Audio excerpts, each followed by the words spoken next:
Welcome to the Little Brain Campaign. I'm Dr. Lauren LaRose, a child and adolescent psychiatrist. And I'm Jessica Eisenstadt, a licensed professional counselor. We're here to be straight with you about children's mental health. And we're not afraid to challenge the trends that are out there about anything related to kids. And we're not afraid to challenge each other either. If you're looking to be validated from two moms that are in the trenches, you're in the right spot. Yep, no fluff here. Just some honest conversation with a side of sarcasm. Let's get into it. Hello, Big Brains. Welcome to the Little Brain Campaign. We are your hosts, Lauren and Jessica. So I think we're going to talk about some serial killers right now. So this is a selfish episode for me because I am obsessed with not even serial killers, but like cults in particular. But serial killer, how do you become one? I guess step one. Hopefully this is not a how-to. A how-to, yeah.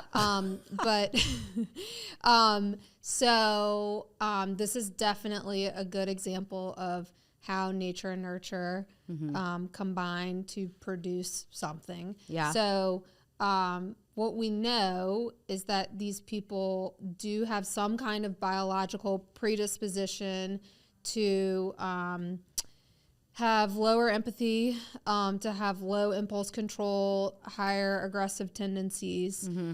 And then also they are raised in some kind of environment, whether it's, they're exposed to trauma, they're victims of trauma, parents having dysfunctional relationships, substance abuse, whatever, some kind of trauma in their environment growing up. And then most likely, along the way, they're not really getting help for any of that. Mm-hmm. And so these problems are just expanding as they grow. So what we talked about before was, there's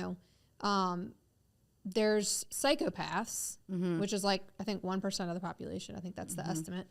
But serial killers make up a tiny percentage of that. Mm-hmm. So overall, they're a tiny percentage of the general population. Mm-hmm. So it has to be a lot of bad things mixed together to produce that. Because there's a lot of psychopaths out there that are not violent at all ever. Mm-hmm. They've never hurt anyone. Not physically hurt anyone, I should say.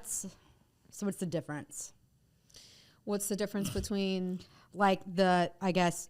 brain makeup of a psychopath and I don't know if there's a difference in the biology or is there a difference in the nurture. I don't know the answer to that. I do know that there are a lot of psychopaths who have channeled their traits into a more pro-social way, a lot of CEOs of major companies are psychopaths or at the least antisocial. A lot of politicians are psychopaths. But when you say, I feel you say the word psychopath, and layman's like me have the first image that pops up is a monster. Killer. Yeah. But so how psychopath, I guess define psychopath. Yeah. Okay. So there's actually there's a rating scale that was developed by the psychologist who studied prisoners, male prisoners, and I think female prisoners too, for decades. And he developed a rating scale to determine whether or not someone is a psychopath. Okay. Now, like with everything, autism or anxiety, depression, whatever, this is all a spectrum. Right. We're all somewhere on the spectrum of empathy and impulse control and all of those things. And so it's basically like a checklist. If you get a certain number of tick, tick, tick, tick, tick, then you're a psychopath. If you reach a certain threshold. Of what though? So it's this whole checklist. I don't have it. I've seen it at some point in my past. I read his book when I had to work in prisons when I was in training, and we all had to read his book. His name's Robert Hare. Super interesting. And so at some point I knew what was on the checklist. I don't remember anymore, but it's basically questions. It asks the person questions about what would you do in this scenario or something like that. Okay.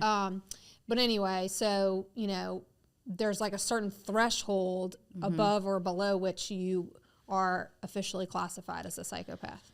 But you think about it, okay?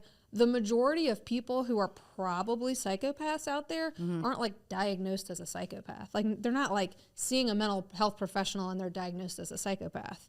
This is like, we're just happening to catch people when they come into prison and then studying them and then realizing like, oh, this is out there in the world and they're just kind of living their lives. What lands them in prison usually? Crime. But like petty crimes or like... No, I mean, I think it can be the whole range of things, you know, like, because like I said before, not every psychopath is violent, right? So it's not like every psychopath is a murderer. They might just like do some antisocial things like theft or, you know, it could be white collar crimes. So I don't know if there's necessarily like a theme or pattern or a theme. Yeah. Yeah. A psychopath. I saw. And so Robert Hare, okay, so just like on that, Robert Hare, he did, he developed this based on prisoners, but then I think that he did study just people in the general population too. So that's how he was able to come up with like his estimates of like how common is this just out in the world. But psychopath isn't in the DSM. So No. I don't understand. So like. No, it's not. No. So what is in the DSM is something called antisocial personality disorder. Yeah, right. Which is just like, and people, you know, we use the word antisocial. A lot of people use it to say like, oh, I don't like going out and seeing people. I'm anxious. And it's like, no, that's not antisocial. Antisocial means someone who is behaving in a way that is like not, I don't even want to say socially accepted. Like they're doing things that are harmful to others in some way, like very harmful. Like they are Disregard for rules. Disregard for rules. Laws. Yeah, I know you probably know the criteria better than I do. I No. can't remember. Disregard for other people's like well-being and safety. Authority. Yeah. But to an extreme. Yeah. It's to an extreme. Yeah. And I know you don't like oppositional defiant disorder or conduct disorder or whatever, but usually Conduct I feel like is a little bit different actually. okay. Yeah. Why? So conduct, we have been able to identify some like genetic. What's the difference? So these are like the childhood, I mean, for lack of a better word, like childhood antisocial personality. Like, you know what I mean? Like it's like the kid version. What's the difference between ODD and conduct disorder? Okay. So ODD has, so the criteria for oppositional defiant disorder are things like they argue with adults, they blame others when they get in trouble, they're vindictive, they're generally very irritable at baseline. There's a bunch of other stuff, okay? But it's those are generally kids who are like getting in trouble in school, they're getting suspended, maybe they're getting expelled, but they're not engaging in illegal activities. Okay. It's just like problems with authority. Yeah. Okay. Conduct disorder is like you're doing illegal stuff. Like that's like setting fires, vandalism, like breaking into places. So I wouldn't even say it's like a more extreme version of ODD. Like it's like a totally different beast. Like ODD does not necessarily evolve to conduct disorder. There's kids who just like become conduct disorder. Conduct disorder has a direct link to antisocial personality disorder. ODD does not necessarily. Okay. So you can trace back, like pretty much every person who has antisocial personality disorder would have met criteria for conduct disorder when they were a kid. And by kid, that's, I can't remember. Like 0 to 18. Okay. Yeah. So. But there's a, now we have like a child conduct disorder, which is like basically anyone under teenage years. And then there's a adolescent onset conduct disorder. So it's just like at what age are they engaging in the criminal activity? Okay. Okay. So conduct disorder most likely will turn into antisocial personality Unless disorder. there's some like significant intervention to reverse it. Yeah. Right. Like, anyways, yeah. And then antisocial personality disorder is kind of the foundation for this profile of a psychopath. Yeah, so it's like antisocial disorder is like this huge Array. pool of people, and then this like tiny little drop is psychopath, and then a tiny little piece of that drop is going to be a serial killer. What would you what would they get diagnosed? Like, okay, got arrested, or I don't know, or something. Like a psychopath? Sure. I mean, the only like DSM diagnosis you could give would be antisocial personality disorder. So why is that term even a thing, psychopath? Because it's like a very extreme version of it. So I'll kind of give just not a personal example, but I have only on very few occasions interacted with a psychopath in a clinical setting. Okay, I probably have interacted with them out in the world, but like in a clinical setting where they're the patient and I'm the provider, and I literally, it is the sensation where the hair on the back of your neck stands up. Like there is some like primal response you have when you sit down with that person, and like there's something in your body it's your that's amygdala. like, I'm not safe. Yeah. And I know, like I can tell, and it's before even a conversation happens, I can tell like when the hair on the back of my neck stands up, it's like, oh shit, like I know what's going on here. Okay. It's only happened, I mean, I worked in prisons, so it happened there. Yeah. But in like private practice, like in an office, I think it's happened twice. And without obviously giving away too much information, like nonverbals, or like how did they enter the room? You know what I mean? Like the one I'm thinking of, it like kind of creeps me out to even think about it. It was like there was something in his eyes, which is like people will say that, if they've like interacted with a serial killer or something, it's like there's something in their eyes that you can tell that they're like not the same as you. Yeah. Like we're not on the same wavelength here of humanity. I don't know. It's hard to describe. Okay, wait. So private practice. So why was that person coming in? Yeah. That's the question. Not by choice. Not by their own choice. Okay. Forced by family. I don't want to give away anything. Forced by family because of behaviors that were not okay, and the person did not see them as a problem, nor did they want help. And I actually sat there. I mean, it was uncomfortable, and thank goodness that treatment relationship did not last long. But the person was aware that like they did not behave or think like other people. And I actually did read out DSM criteria to them, and I was just like, I do this sometimes with patients. Was it antisocial? Yeah, but I didn't tell them what it was. Oh, okay. I was just like reading it, and I was like, do you identify with any of this? Does it make sense? Yeah. And the answer was yes. To pretty much all of it. And we actually had a conversation about it where I was like very forthcoming. And I was like, look, this is what I think's going on. And that person, there was no offense taken. He was like, yep, I agree with you. I was like, okay, and goodbye.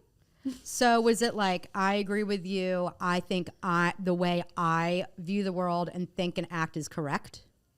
It was basically like, I don't see a problem with this. This is not a problem to me. Okay. All right. Psychopath.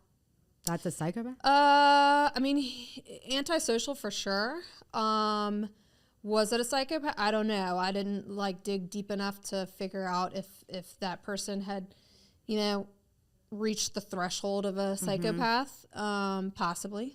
So you can be, but yeah, because I was saying, I would say probably because of my primal response, like yes.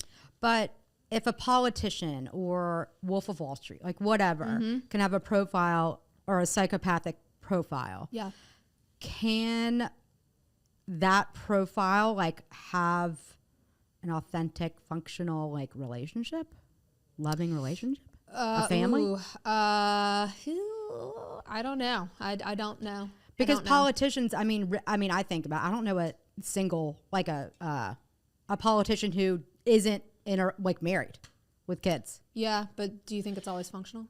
Well, no, but okay, if someone is married to a psychopath, I would assume that, like, what are the characteristics in a functioning psychopath, for example? Like, I mean, the things that we know, like the main traits that we know about with psychopaths is like lack of empathy, like narcissism, lack of compassion. So is that not like narcissistic personality disorder too? Kind of, but it's not only do they have like the thought processes, there's a behavior going on that's like, you know, what would the behavior be? Like that's what I'm wondering. Okay, well think about it. Like to be a politician and I'm not talking about like politicians everywhere. I'm talking about people who get really high up in politics, like correct, right? yeah, or like a CEO. Yeah. Okay, you think about like how many people you kind of have to step over and step on top of to get to where you are, right? Which at some level requires you to ignore the feelings and experiences of other people, right? Yeah. And like kind of prioritize your own needs. Okay. So like a lot of major like Fortune 500 companies, this is kind of messed up actually. When they look at like lower level employees to figure out like who are they going to like train up to be leadership one day, they actually will give them like psychopathy checklist questions. Yeah. Without telling to see who has potential, the traits needed to move up. Yeah. And the people who have more psychopathic traits will move up. And it's not that they're all psychopaths, because they're probably not reaching that threshold, but they have some of the traits. Like we all have some of the traits to some degree. And if you have if I'm trying to think, like if lack of empathy is like ding on like somebody's down there, and then like that's a trait that you need to become whatever. Yeah. And then you have the CEO who knows how to groom that person. Yeah. And like reinforce. Yeah. And like nurture that lack of, like normalize it. Right. And say, yep, there's nothing wrong with you. It's everybody, you know what I mean? It's culty. Yeah. Yeah. So like you think about, cult leaders, probably. Yeah. I would say probably most or all of them are psychopaths, or they have a lot of psychopathic tendencies.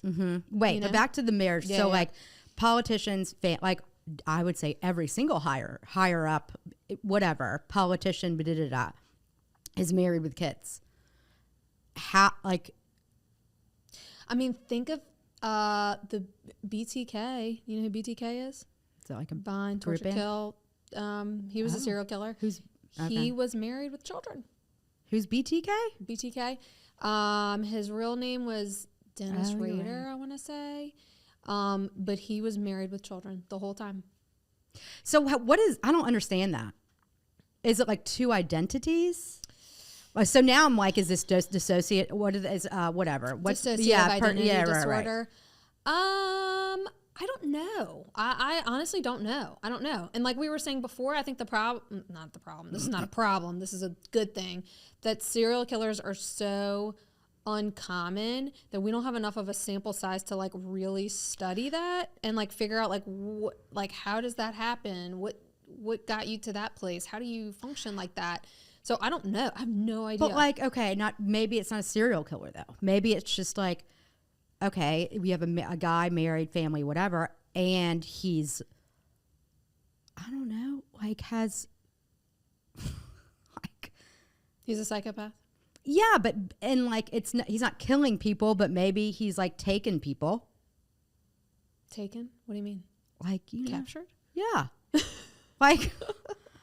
You know what I mean? But I think the majority of psychopaths out there are not doing any kind of like illegal activity. Right. Yeah. They're not doing any kind of violent activity, any kind of illegal activity. They have channeled these traits into some kind of pro-social way. Right. So they're probably all around you all the time. I know. But then how are they a psychopath then? Because I think like the layperson's understanding of what the word psychopath means is not the same as like a clinician's understanding of that word. Like I think people in general think psychopath and they think serial killer, but like that's not the case. Someone hand me my phone. I gotta get a definition. I gotta like see what the definition is. So, yeah. It's like callous, unemotional, lack of empathy. Callous, that was the word I was looking for earlier. Well, and it's like very, it's like autism. It's varying degrees. The most severe, the ones that we all know about, are serial killers, right? Or cult leaders.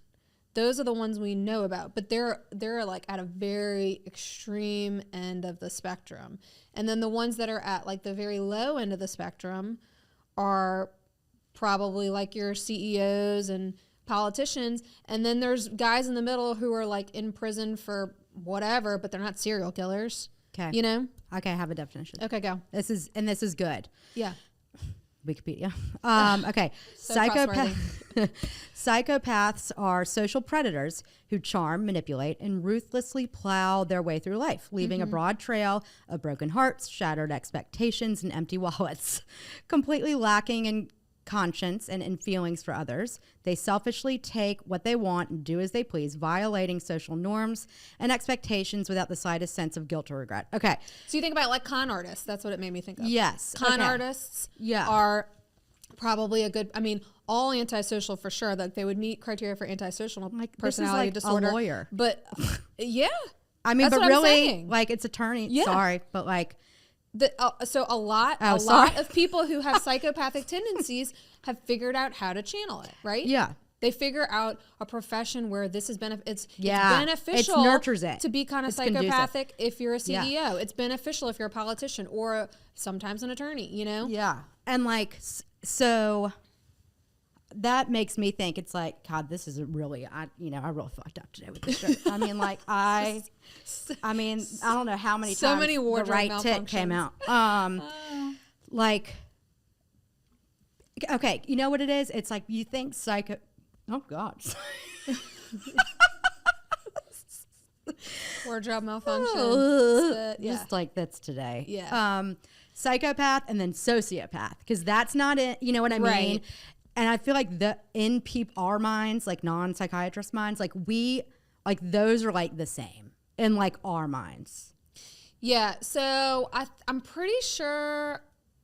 Don't quote me on this. I'm pretty sure Robert here, the guy I was talking about. That's who. Wait. He sees it all as one thing. Like it's all just like a spectrum. Robert Psychopath, sociopath. Yeah. He didn't say sociopath in there though. Right. I know, that's what I'm saying. Like I don't think he uses that term. He doesn't see it as like two separate entities. So then where that as all one thing.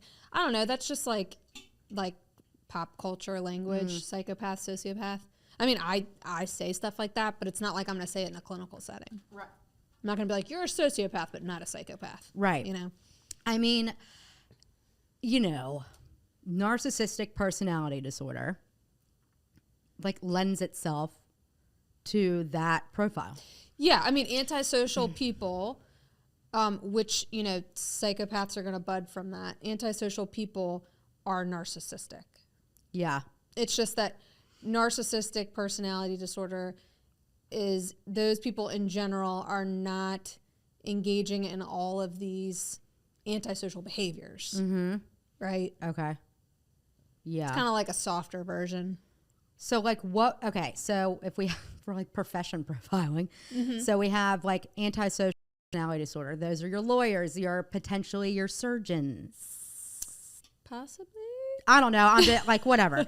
CEOs, president, like whatever. Bigwig politicians, whatever. What would like profession, what would like a narcissistic personality like be doing? Like an actor? I don't know. I don't know. Okay. I don't know.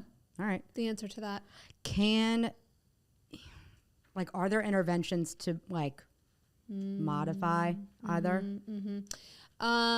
So I think what we've figured out, like with everything in mental health, that like intervention is best, right? These people get to a certain point where it's like, not a whole lot you can do to help them.